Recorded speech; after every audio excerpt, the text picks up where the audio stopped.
279 jours, c'est désormais le délai moyen d'attente d'une très petite entreprise pour être payée. C'est 84 jours de plus entre 2018 et 2020, du jamais vu. Mais toutes les entreprises ne sont pas logées à la même enseigne. Si les TPE et PME souffrent, les grandes entreprises ont vu au contraire leur délai de paiement s'améliorer. Alors quelle est la situation exactement? Comment expliquer cette inégalité durant Covid? Quelles leçons tirer des 2 premières années de la crise? Passage au scan. Je suis Landry Benoît, vous écoutez le scan, le podcast actu de Tel Quel. Et ce vendredi 25 mars 2022, je vous propose de parler délai de paiement. Les TPE, PME et GE, grandes entreprises, n'ont pas été logées à la même enseigne. Nous allons en parler dans cet épisode avec Amine Dury, responsable communication chez Inforisque Dun Bradstreet. En 5 parties, 3 parties sur les types d'entreprises, TPE, PME et grandes entreprises, une 4e partie sur l'impact joué par les crédits Covid et une 5e partie sur les leçons à tirer de cette crise pour les entreprises sur cette question des délais de paiement. Commençons d'abord par la TPE. Elle a été sans surprise la principale victime de la crise Covid-19. Les délais clients se sont allongés très fortement entre 2019 et 2020. Ils atteignent désormais le niveau record de 279 jours en 2020. Entre 2018 et 2020, ces délais se sont très nettement dégradés. On le disait en introduction, plus 84 jours sur 2 ans. Amine Dury, pourquoi les TPE sont les premières victimes de la crise? Alors, il faut bien se rappeler qu'historiquement, l'évolution des délais de paiement TPE leur est complètement défavorable. C'est-à-dire que depuis 10 ans, depuis qu'on a commencé à faire les études sur les délais de paiement, on voit bien d'année en année grimper de manière assez forte ces délais clients, avec une accélération sur ces 5 dernières années. Donc en réalité, la crise n'a pas fait commencer ce délai fournisseur important en 2020. Il est la conséquence historique, disons, de cette évolution. La deuxième chose, c'est que la crise a été un accélérateur. Ça, très clairement, effectivement, ces dernières années, on était sur des augmentations pour les TPE de 20, 30 jours, mais jamais on est allé au-delà de 60 jours. Et donc, clairement, on voit bien que la crise a ajouté ce supplément de délai de paiement. Donc là, effectivement, on voit bien clairement que la TPE est la première victime des délais de paiement historiquement et aussi la première victime en matière de défaillance d'entreprise, puisque 99% des entreprises défaillantes sont des TPE. Donc on voit bien le lien de corrélation qui existe entre retard de paiement et défaillance d'entreprise, et malheureusement, les TPE sont les premières victimes. La PME, de son côté, a connu plutôt une situation stable sous Covid. Entre 2019 et 2020, les délais de paiement ont augmenté de seulement 12 jours pour atteindre 129 jours. Depuis 2013, ces délais n'ont augmenté que de 25 jours. Amine Dury, comment expliquer cette résilience des PME? À mon avis, il faut voir déjà du côté des aides de l'État.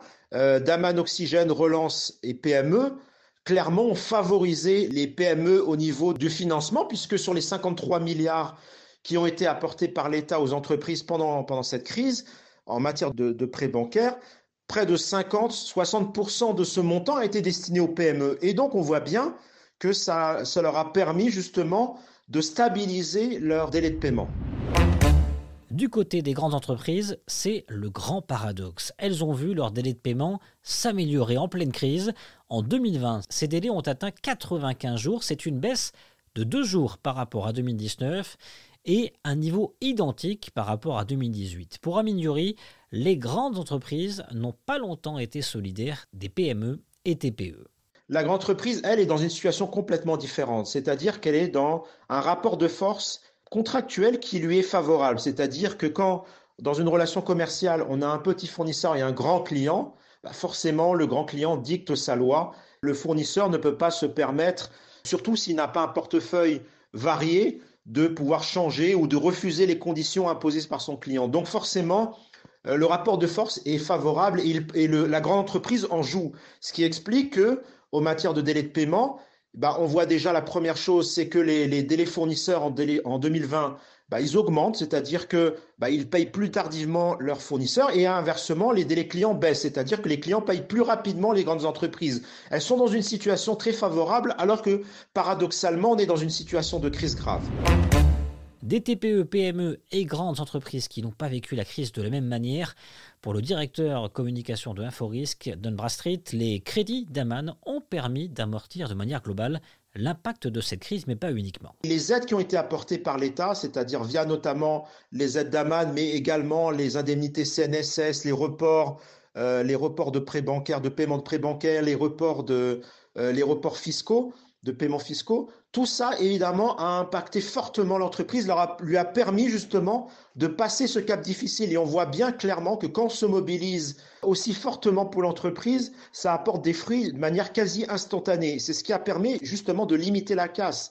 Si on regarde une année après l'impact de la crise, on se rend compte que finalement, elle n'a pas été si violente que ça, que une majorité d'entreprises a pu passer le cap de cette crise sanitaire qui a été assez violente.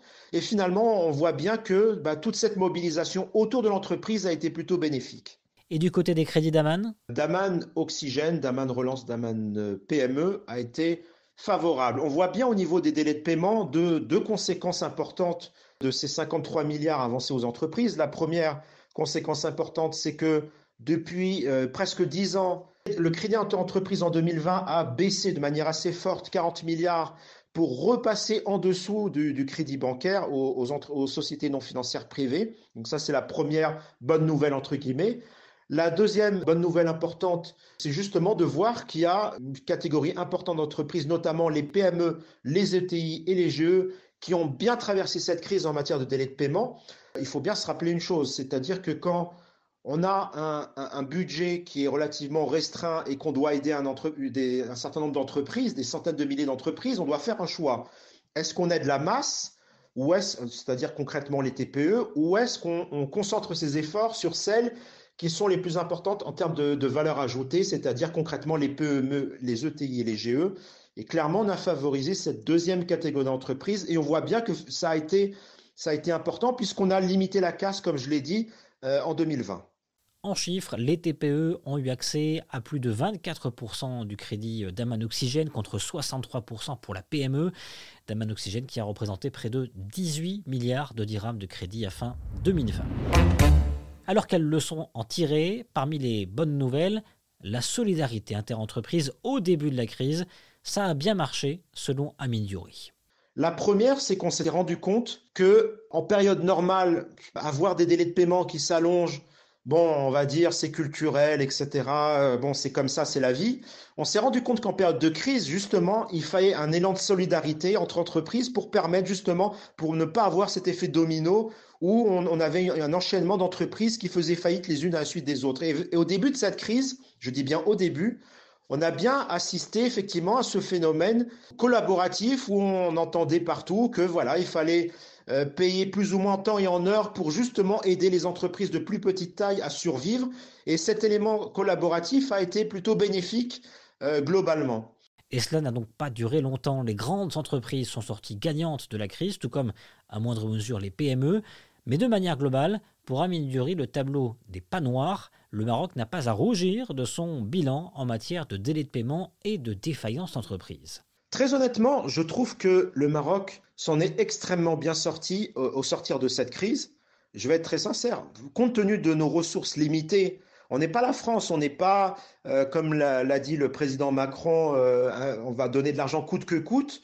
C'est pas ça. Nous, on a certes des ressources restreintes, mais on les a parfaitement utilisées. Et finalement, la conséquence de tout ça, c'est que 2 ans après le début de cette crise, on se rend compte que quand même, on a limité fortement la casse au niveau des entreprises. On a pu aider un certain nombre de personnes à sauver leur emploi, à sauver leur pouvoir d'achat pour pouvoir continuer à consommer avec leur famille. Et vraiment, par rapport aux moyens qu'on avait, le résultat qu'on a obtenu, je trouve que le Maroc a fait des choses excellentes durant cette période. Et pour rappel, 11 000 défaillances d'entreprises ont eu lieu en 2021. Le scan, le podcast d'actualité, c'est fini pour aujourd'hui. Réalisation Adam Al-Arshawi. N'hésitez pas à vous abonner sur le site telquel.ma et à nous retrouver chaque jour du lundi au vendredi sur toutes les applications de plateformes de podcast et de streaming.